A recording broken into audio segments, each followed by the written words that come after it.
ప్రకృతిని కాపాడుకోవాల్సిన బాధ్యత ప్రతి ఒక్కరిపైన ఉందని art of living Kakinada centre trainer Krishnamohan పేర్కొన్నారు. కాకినాడ ఆర్టీఓ ఆఫీస్ రోడ్లో గల JNTUK professor doctor Alapati Srinivas కార్యాలయం వద్ద వరల్డ్ ఎర్త్ డే సందర్భంగా అవగాహన కార్యక్రమం జరిగింది. కార్యక్రమానికి ధరిత్రి రక్షిత సమితి సభ్యుడు బాబీ అధ్యక్షత వహించగా art of living Kakinada centre trainer Krishnamohan ముఖ్య అతిథిగా పాల్గొన్నారు. ఈ సందర్భంగా కృష్ణమోహన్ మాట్లాడుతూ పర్యావరణ పరిరక్షణ కోసం పనిచేస్తున్న ఏకైక ఎన్జీఓ ధరిత్రి రక్షిత సమితి అని అన్నారు. ధరిత్రి రక్షిత సమితి అధ్యక్షురాలు సురేఖ ఆధ్వర్యంలో కాకినాడ పరిసర ప్రాంతాలలో ఎన్నో కార్యక్రమాలను నిర్వహించామన్నారు.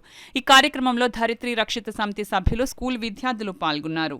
భూతాపం పెరిగిపోయి వేడి వల్ల ఎన్నో వేల సంవత్సరాలుగా ఉన్న మంచు కొండలు కరగడం మొదలుపెట్టినాయి. ఆ మంచులో ఏమవుతుంది, అనేక బ్యాక్టీరియా పూర్వం నిక్షిప్తమే అందులో ఉన్నాయి. అవన్నీ బయటికి రావడం వల్ల రోగాలు వస్తున్నాయి. ఇప్పుడు కరోనా రావడానికి అయితేనే, ఇప్పుడు త్వరలో బర్డ్ ఫ్లూ మ్యూటేషన్ స్టార్ట్ అయిందంటున్నారు.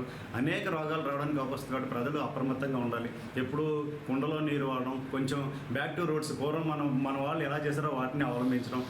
తర్వాత ఏంటంటే ఈ పొల్యూషన్ కూడా ఏంటంటే ఎక్కువ బళ్ళు వాడకుండా అనవసరంగా ఇప్పుడు నలుగురు ఒక చోటకి వెళ్తున్నారంటే నాలుగు బళ్ళు వేసుకునే బదులు ఇద్దరిద్దరు షేర్ చేసుకోవడం కొంచెం ఎకానమీ అవుతుంది, మనకి పెట్రోల్ మిగులుతుంది, వాతావరణాన్ని కాపాడిన అవుతాం. అందుకని పంచభూతాలని కాపాడకపోతే మనకి మనుగడ ఉండదు. ఆల్రెడీ మనం చూస్తున్నాం చాలా చోట్ల అకాల వర్షాలు, వరదలు, వానలు, తుఫాన్లు రకరకాలు అన్నీ వస్తున్నాయి. వాతావరణానికి అగెయినెస్ట్గా ఎవరైతే వెళ్తారో ప్రకృతి వాళ్ళ మీద కోపం చూపడం జరుగుతుంది. అందువల్ల మీరు విషయాలన్నీ మీకు తెలిసే ఉంటాయి.